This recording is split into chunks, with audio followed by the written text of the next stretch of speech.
नमस्कार। स्वागत है आपका तीसरी आंख न्यूज़ में। मेरा नाम पंकज है। सबसे पहले आप सभी लोगों को गणतंत्र दिवस की हार्दिक शुभकामनाएं। आज हमारा देश 73वां गणतंत्र दिवस मना रहा है। जैसा कि हम जानते हैं कि गणतंत्र दिवस वो दिन है जिस दिन भारत में संविधान को लागू किया गया था। वो संविधान जिसको 2 साल 11 महीने 18 दिनों में बनाकर तैयार किया गया था, उस संविधान को भारत में लागू किया गया। संविधान लागू करने का सबसे बड़ा कारण था कि भारत में जो भी लोग रह रहे हैं उनको समानता के साथ, उनको एक नज़रिए के साथ न्याय मिल सके अगर उनके साथ कुछ भी गलत हो। तो एक मुद्दा मैं आप लोगों के सामने लेकर आया हूं। मैं अभी खड़ा हूं झांसी ज़िले में। मैं आपको बता दूं कि झांसी ज़िले में 14 जनवरी को एक युवक की रात में हत्या कर दी गई थी हाईवे पर। और अभी तक लगभग उस दिन से लेकर अभी तक लगभग 12-15 दिन हो चुके हैं, लेकिन पुलिस के द्वारा ना तो कोई एक्शन दिखाया गया। और अभी हम उसी युवक के कुछ रिश्तेदारों के साथ हैं। उस युवक के जिस युवक की हत्या हुई थी उनका नाम कमलेश था और उनके जीजाजी हमारे साथ हैं। पहले हम जीजाजी से ही बात करेंगे कि उस दिन क्या हुआ था, उसके बाद हम आगे की प्रतिक्रिया को आगे बढ़ाएंगे। क्या नाम है आपका? वीरेंद्र यादव। वीरेंद्र जी, आप ये बताइए, कमलेश आपका क्या लगता था? साला लगता था। क्या उम्र थी कमलेश की? कमलेश की वो थी 30 के लगभग। 30 के लगभग, मतलब युवक ही थे। उनके 2 बच्चे हैं। 2 बच्चे हैं। बच्चों की उम्र? एक की है 7-8 साल, एक की 5-6 के लगभग है। एक लड़का एक लड़की, मतलब दोनों ही अभी छोटे हैं। और बहुत ही समझिए कि परिवार में कितने लोग थे उनके में एक भाई था, माँ थी, भाभी थी, 2 बच्चे बड़े भाई के हैं। तो पूरा परिवार का जो गुजारा है वो कैसे चलता था? जे दूध पानी से चलता था। और जे काम करते थे 7-8 साल से, जे काम में आ गए थे, प्रॉपर्टी का काम करते थे। कमलेश प्रॉपर्टी का काम करते हाँ, थे? प्रॉपर्टी का काम करते थे। 7-8 साल से कर रहे थे वो। तो ज़्यादातर मतलब गुजारा जो चलता था वो शायद कमलेश की कमाई से ही चलता था। कमलेश की कमाई से चलता था वो। तो अब ये समझिए कि 5-7 लोगों का परिवार, और परिवार को चलाने वाला जो एक मेन व्यक्ति था वो कमलेश ही था। तो आप ये बताइए कि उस रात क्या हुआ था, मतलब जो बिल्कुल आपको याद हो वो बिल्कुल एक एक पल बताइए। हाँ, वो याद है कि उस दिन घर से वो निकले तो उनके मिलने वाले आए, ग्वालियर के राहुल यादव। वो घर पे आके खड़े हो गए। हाँ। उनसे बोला कि कब आ रहा है भैया, तो फ़ोन लगाया तो 9:22 पे उसकी बात हुई। 9:22 मतलब रात में? हाँ, रात में बात हुई उससे। तो उस वक्त वो थे नंदनपुरा। अच्छा। उस टाइम नंदनपुरा थे। तो 10 मिनट में हम आ रहे हैं। इसके बाद फिर कॉल किया उन्हीं ने, तो नहीं लगा फ़ोन।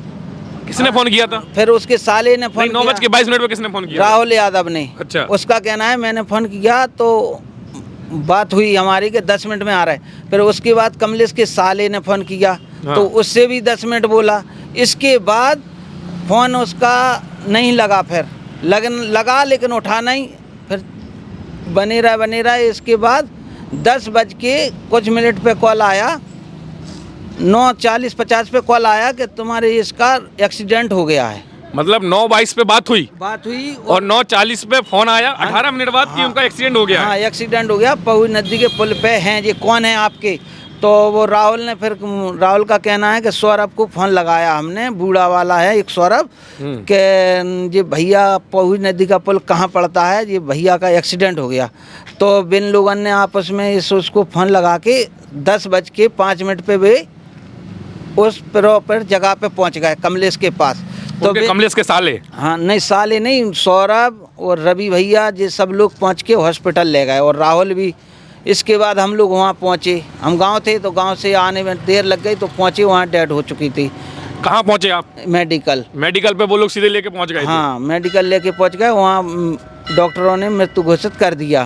तो फिर बिन के बयान भाई राहुल के, तो जिन लोगों ने सब बताया है कि हमारा जे काम चलता था, प्रॉपर्टी के डीलर थे और क्रेशर थी, ये सब ने वहाँ काम बताया था पुलिस को, सबको बयान लिखने में। बच्चे बात हुई उस दिन। मतलब आप समझिए कि 9:22 को उनसे बात हुई। हाँ। और 9:40 और 50 के बीच में फ़ोन आ गया कि भाई उनका एक्सीडेंट हो गया। हालांकि बाद में पुलिस ने बताया कि उनका मर्डर हुआ था। हाँ, 3-4 गोली उनको मारी गई थी।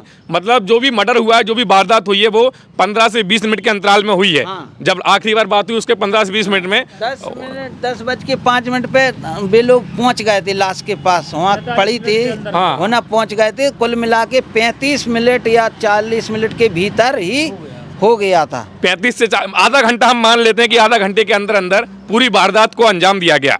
तो फिर आप लोगों ने दूसरे दिन पुलिस से कुछ बातचीत की, पुलिस ने कुछ बताया आपको कि क्या हुआ? पुलिस अब तक कुछ नहीं बता रही है कि कमलेश की जे ढुराई हो रही है, उससे पूछे ताछ थोड़े पूछताछ करने के बाद बंद कर दिया है। कुछ पेपर में नहीं आ रहा, सब लोग आस लगाए रहते हैं कि पेपर में कुछ निकलेगा। सवेरे आन के पेपर सब लोग उठाते हैं, लेकिन पेपर में कुछ नहीं निकलता है। ना फ़ोन के बारे में अभी तक एक बार आया था कि फ़ोन खुलना है, इसलिए देरी हो रही है। अच्छा, अभी तक उनका फोन भी नहीं खुल पाया? फोन का कोई सुराग ही नहीं दे रहा है कि खुला कि नहीं खुला, पुलिस कोई बात ही नहीं कर रही अब है। आप ये देखिए कि भाई उनके पास जो मोबाइल था, मोबाइल में शायद, क्योंकि किसी ने शायद हो सकता है फ़ोन करके उनको बुलाया हो, किसी ने मैसेज करके उनको बुलाया हो, व्हाट्सएप पे मैसेज किया हो कि भाई यहाँ आ जाओ, और उस अंजाम को, उस हिसाब से वारदात को अंजाम दिया हो, लेकिन उनका फ़ोन अभी तक नहीं खुला। तो आपने पुलिस वालों से एसपी साहब के पास नहीं गए आप लोग? एसपी डीएम साहब के पास गए, एक दिन से बोले मिलने, आज नहीं मिल पाएंगे, कल मिलेंगे। तो फिर गए तो फिर मिलते ही नहीं है, कहूँ इधर हैं उधर हैं, ऐसे बहाने कर रहे हैं। तो कुल मिलाकर आप पुलिस की जो प्रतिक्रिया है, पुलिस का जो कार्रवाई है या फिर जो कानून की कार्रवाई, उससे आप खुश नहीं है? नहीं है ना, बिल्कुल नहीं है। कुछ सुराग नहीं दे पा रहे तो क्या खुश हुई? आप सब लोग कमलेश को जानते थे, जितने लोग यहाँ पे खड़े हैं सब लोग जानते थे। तो कैसा लड़का था कमलेश? बहुत अच्छा लड़का था, शीतल स्वभाव का था। शीतल स्वभाव का मतलब अच्छा स्वभाव था, अच्छा व्यवहार था। हाँ, लड़ा। तो देखिए, पहली चीज, कानून में भले स्वभाव खराब हो या गलत हो, किसी भी तरीका व्यक्ति हो, कानून जो कहता है कि न्याय सबको मिलना चाहिए, भले वो एक गुंडा हो, भले वो एक आम आदमी हो, भले फिर वो नेता हो, कानून सबके लिए है, सबको एक न्याय मिलना चाहिए। लेकिन अभी तक कानून ने कुछ ऐसी कार्रवाई नहीं दिखाई है। अभी तो हमारी सुनवाई में नहीं आई कि कानून ने कोई उसकी प्रतिक्रिया की तो है। आपको क्या लगता है, मतलब किस वजह से, मतलब किस तरीके से उसको मारा गया था? तो उसके पीछे रीजन क्या हो सकता है? अब रीजन क्या हो सकता है वो तो वो उसके पुलिस की इंक्वायरी के बाद ही पता चलेगा। पुलिस ने कुछ ऐसा बताया कि मेन अभी ठोस कुछ ऐसा बोला हो पुलिस ने कि ये चीज हो सकती है, कुछ भी चीज कुछ ऐसी बताई हो? नहीं, पुलिस के पास तो हम अभी नहीं गए ना, हम पुलिस के सामने गए तो हमने कुछ जानकारी नहीं बताया है, अभी कुछ नहीं बताया है कि ये हुआ है। कमलेश की जांच यहाँ तक पहुँची है कि एक को पकड़े कि दो को पकड़े, किसी को नहीं बताया है जी। देखिए, मीडिया वाले छोटी छोटी चीजें बड़े बड़े रूप में उठाते हैं। अगर कहीं पे एक चोरी हो जाए तो उसको आज तक दिखाएगा, जी न्यूज़ दिखाएगा, एनडीटीवी दिखाएगा। लेकिन झांसी जिले में इतनी बड़ी वारदात हो गई, एक युवक को, एक आप समझिए कि छोटा मोटा केस नहीं है, युवक एक कामयाबी हासिल कर रहा था, दिन ब दिन वो अपनी कामयाबी को सीढ़ियों को चढ़ रहा था, लेकिन उसकी हत्या कर दी गई। लेकिन उस न्यूज़ को ना तो अखबार वाले दिखा रहे हैं, ना तो कोई मेन स्ट्रीम मीडिया वाला दिखा रहा है, ना तो कोई सोशल मीडिया पर बड़ा एक अहदे पर बैठा व्यक्ति उसके बारे में बात कर रहा है, ना तो कोई नेता उसके बारे में बोल रहा है, और ना ही कोई जिम्मेदार व्यक्ति आगे आकर कमलेश और कमलेश के परिवार वालों को ले डालने की बात कर रहा है। आखिर इसके पीछे वजह क्या है? क्योंकि समझिए कि एक चोरी भी अगर कहीं पर हो जाती है तो पुलिस पूरा बहुत अच्छे से जांच करती है, मीडिया आ जाती है, नेतागण उसके बारे में बात करते हैं। लेकिन इतना बड़ा मर्डर हो गया, उसके बारे में कोई भी बात नहीं कर रहा है। तो इसके पीछे कारण क्या हो सकता है कि कोई मीडिया बात नहीं कर रही है? योगी महाराज जी मुख्यमंत्री हैं, जो ये बोलते हैं कि गुंडा राज खत्म हो गया है। गुंडा राज क्या 10 बजे कोई घटना होती है 9:30 के बीच में, आज तक कोई सुराग नहीं मिल रहा। ये इससे बड़ा गुंडा राज और क्या होगा? आप समझिए, यादव पे वो करते हैं कि गुंडा राज चलाते थे, आपके में तो कोई पता ही नहीं पड़ रहा है कि अगला आदमी कहाँ गया था। आज तक उसका एक भी केस नहीं है, पुलिस केस के गुंडागिर्दी का था तो उस मान लें, किसी का रंजस हुए तो वो बताएं, उसकी किसी से बुराई भी नहीं थी। अच्छा, अभी तक एक छोटा मोटा केस भी नहीं था उनके ऊपर? एक भी केस नहीं है आज तक। हमारे दरवाजे पुलिस का कोई भी नहीं आया कि तुम्हारा कमलेश ये काम करता था, इसका प्लॉट हड़पा के ये किया कि कोई करता था। बस वो पैसा में बढ़ रहा था, प्रॉपर्टी का काम था, इसलिए कोई किसी से कोई वैसी छोटी मोटी दुश्मनी कभी आप लोगों को पता लगा हो? और ये लोग कहते हैं गुंडा राज खत्म, आज तक 15 दिन होने आ गए, 13-14 दिन, तो ये भी पता नहीं पड़ पा रहा है कि भैया की किसने की है उसकी लड़की। देखिए, इतने सारे लोग यहाँ पे खड़े हैं, कोई भी एक व्यक्ति ऐसा नहीं बोल रहा है कि नहीं कमलेश ने ये गलत काम किया था, कि कमलेश ने किसी के संग ऐसा झगड़ा किया था। सब लोग ये बोल रहे हैं कि भैया उसका किसी के संग झगड़ा था ही नहीं, वो बिल्कुल सरल स्वभाव का व्यक्ति था। तो अब ये बताइए कि क्या वजह क्या हो सकती है, मतलब क्या मतलब कैसे हुआ ये सब? उसको ऐसा हुआ होगा कि जिससे आपको शक जाना होगा किसी पर। कभी किसी से लड़ाई होती तो हम उसका नाम ले सकते थे, ठीक है। अब हमारी उससे किसी लड़ाई नहीं थी तो क्या नाम बताएं उससे, कॉल डिटेल से, ठीक है। अब ये मोबाइल खोलने के लिए पेपर ही में छापते रहे कि इतनी कार्रवाई यहाँ तक पहुँची, तो हम लोग देख लें कि हाँ कार्रवाई हो रही है। मतलब पेपरों में भी नहीं आ रहा है, मीडिया में भी नहीं आ रहा है, लोगों को, इनके परिवार वालों को भी नहीं बता रहा है कि कार्रवाई कहाँ तक पहुँची। आप क्या बोल रहे थे, बताइए। हम ये बोल रहे थे कि जैसा कॉल डिटेल अगर उसकी निकलती लॉक ऑफ खुल जाते तो इससे संतुष्ट होता आदमी। किसने बुलाया है, किसने नहीं बुलाया है, कॉल डिटेल तो जरूर होगी उसकी। जैसे मोबाइल रखता होगा, किसी ने भी बुलाया होगा तो गैर कॉल के तो गया नहीं होगा वो। नहीं तो आप ये बताइए कि उसके पहले जब उनका मर्डर हुआ था उसके पहले कुछ ऐसी चीज़ हुई हो या फिर उनके कोई किसी दोस्त ने आपको कुछ ऐसा बताया हो कि भाई हाँ ये इस चीज़ से कुछ परेशानी थी या फिर इनके साथ कोई झगड़ा हुआ था, कुछ भी ऐसी चीज़ जिसपे आपका शक जा रहा हो? किसी से भी झगड़ा नहीं हुआ था। खूब वो काम करता था अपना, जो भी काम प्रॉपर्टी का काम था। राहुल बता रहे थे वो ग्वालियर वाले कि हमारे पास रियल एस्टेट का काम है, क्रेशर और ज़मीनों का काम करते हैं जिसमें कमलेश मैन रहता है। हम लोग सब जुड़ बांट के पैसा लगाते हैं, ठीक है। और वो मिलने के लिए आए थे, ठीक है। उन्हीं का सब आखिरी कॉल भी उन्हीं का है। और फिर हाईवे पे किस लिए गया है और किसने बुलाया है ये कोई समझ में नहीं आता। हाईवे से सीधा आपके पास फोन आया कि उनका एक्सीडेंट हो गया, उसके बाद से लेके अभी तक किसी ने आपको कुछ भी नया अपडेट नहीं दिया कि भाई ये वजह हो सकती है? मतलब अच्छा, पुलिस ने किसी को उठाया उस केस को लेकर? ये थोड़े लोगों को उठाया, 2-3 दिन रखा और बस वापस वो लोग घर पे आ गए। उनसे क्या पूछा ये भी नहीं बताया है कि हमने इनसे ये पूछा इतना सुराग मिला है, ये कोई नहीं बता रहा है। अच्छा, आप लोग एक चीज बताओ, आप लोग सब लोग खड़े हो, पुलिस की कार्रवाई से आप लोग खुश हो? नहीं है, नहीं है। आप सब लोग कमलेश को जानते थे? राज खुलना चाहिए। हाँ भैया, क्या बोल रहे हो? आगे आओ। राज खुलना क्या चाहिए। नाम है आपका? मेरा बलवीर सिंह यादव। राज खुलना चाहिए, बिल्कुल इसका राज खुलना चाहिए। तो आपको क्या लगता है कि इस पर कार्रवाई क्यों नहीं हो रही? इसकी वजह क्या हो सकती क्या है? वजह उसकी अब ये तो जानकारी नहीं है इसकी वजह क्या है, क्यों दब रही है आज ये केस? हाँ, केस क्यों दब रहा है? क्यों भाई, मैं दब रही है पूछ रहा हूँ, केस लग रहा है कि प्रशासन दबाव में है। किसके दबाव में है? अब ये नहीं बता सकते किसके दबाव में है केस पूरा। बिल्कुल मीडिया भी नहीं दिखा रही, भाई साहब बोल रहे हैं कि अखबारों में भी नहीं आ रहा है और मीडिया भी बिल्कुल चुप है और जो कानून के जो लोग हैं वो भी चुप हैं, वो भी उनको कुछ अपडेट नहीं दे रहे हैं। तो भाई घर वाले अब कहाँ जाएं? कहाँ जाओगे अब आप लोग? कहाँ जाएंगे? ये चुनाव आयोग से अनुमति लेकर धरना देंगे, इसके बाद 2-4 दिन बाद धरना आचार संहिता लगी है तो धरना भी नहीं दे सकते, तो चुनाव आयोग से परमिशन लेके धरना देने की लेंगे कोशिश कर और रहे हो आप धरना लोग? देंगे। मतलब कब दोगे? बस परमिशन के लिए लगे हैं आदमी, परमिशन मिल जाए तो धरना देंगे। अब आप ये समझिए कि कितना आम आदमी कितना बेचारा बन के रह गया है कि भैया ना तो पुलिस सुन रही है, ना मीडिया सुन रही है और ना कोई उनके जो अब समझिए छोटे छोटे बच्चे हैं, वो बच्चे कहाँ जाएंगे? बीवी भी है, घर वाले भी हैं, मम्मी भी हैं, भैया भी हैं। अब वो घर वाले क्या करें, किसके पास जाएं, क्योंकि कोई उनकी सुनवाई नहीं कर रहा है। तो कुछ भी आप कहना चाहते हैं इस वीडियो में?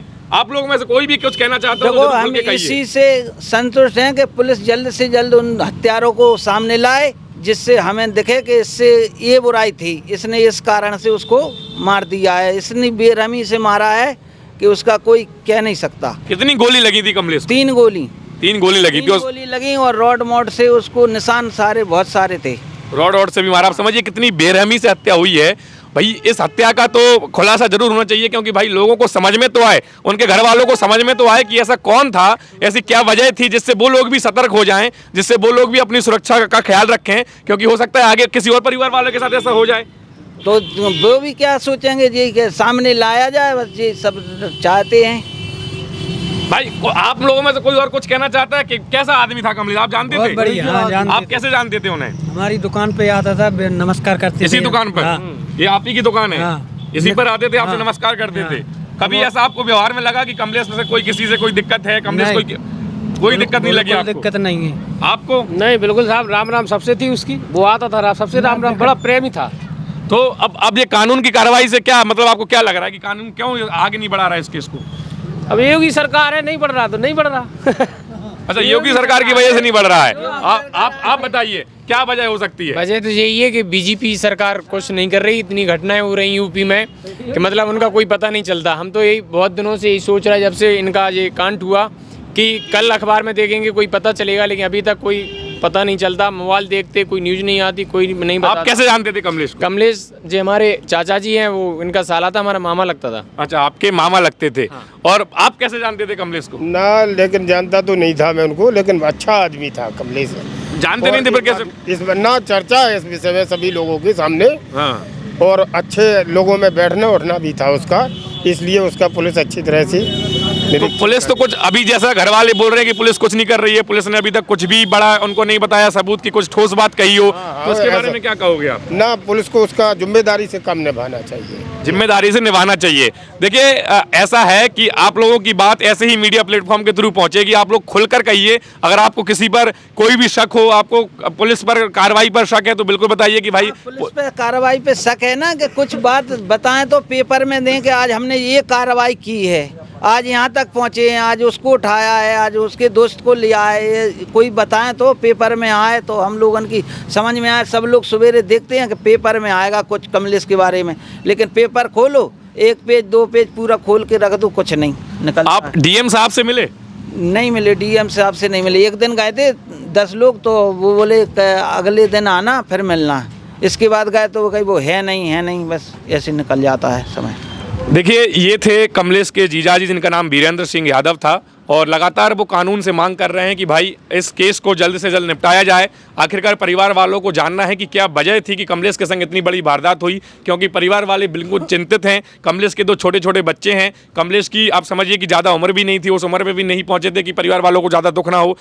एक भरा पूरा परिवार था उनका, और इस बीच में ऐसे उस माहौल में उनका जाना परिवार वालों को बिल्कुल अचंभित करता है। और उनके जानने वाले भी यहाँ पे खड़े हैं, करीबन 20-25 लोग यहाँ पे खड़े हैं। ये सारे लोग अचंभित हैं कि ऐसा कमलेश के संग क्या हुआ, और क्यों मीडिया इस पूरे टॉपिक को नहीं उठा रही है, क्यों कानून इस पर कार्रवाई नहीं कर रहा है, क्यों जिले के अधिकारी बिल्कुल शांत बैठे हैं, क्यों नेतागण इस पर चुप्पी साधे हुए हैं। ये सारे सवाल, बहुत बड़ा क्वेश्चन मार्क, बहुत बड़ा सवाल ये खड़ा करते हैं कमलेश की इस पूरी मर्डर मिस्ट्री को लेकर। मैं इस वीडियो के माध्यम से मेन स्ट्रीम मीडिया जैसे कि आज तक, जी न्यूज़, NDTV, इन सारे चैनलों से रिक्वेस्ट करता हूं कि इस मुद्दे को उठाइए, क्योंकि एक आम आदमी के न्याय का सवाल है। आम आदमी को अगर न्याय नहीं मिलेगा तो उसका भरोसा कानून से उठ जाएगा। तो मैं रिक्वेस्ट करता हूं इस जिले के सारे अधिकारियों से, पुलिस के डिपार्टमेंट से, कि इस केस को आप जल्द से जल्द सॉल्व करें और परिवार वालों को न्याय दिलाने का काम करें। चलिए आज के इस वीडियो में इतना ही। उम्मीद है कि यह वीडियो आपको पसंद आया होगा। अगर पसंद आया तो उसको लाइक कीजिए, और कमलेश को अगर आप न्याय दिलाना चाहते हैं तो इस वीडियो को ज़्यादा से ज़्यादा शेयर कीजिए, ताकि उचित व्यक्ति तक ये वीडियो पहुंचे, जिले के अधिकारियों तक यह वीडियो पहुंचे, और शायद इस वीडियो को देखने के बाद उनकी आंखें खुलें और वो इस केस पर ईमानदारी के संग काम कर पाएं। तो उम्मीद है कि आप ऐसा जरूर करेंगे। चलिए मिलते हैं अगले वीडियो में, तब तक के लिए जय हिंद, जय भारत।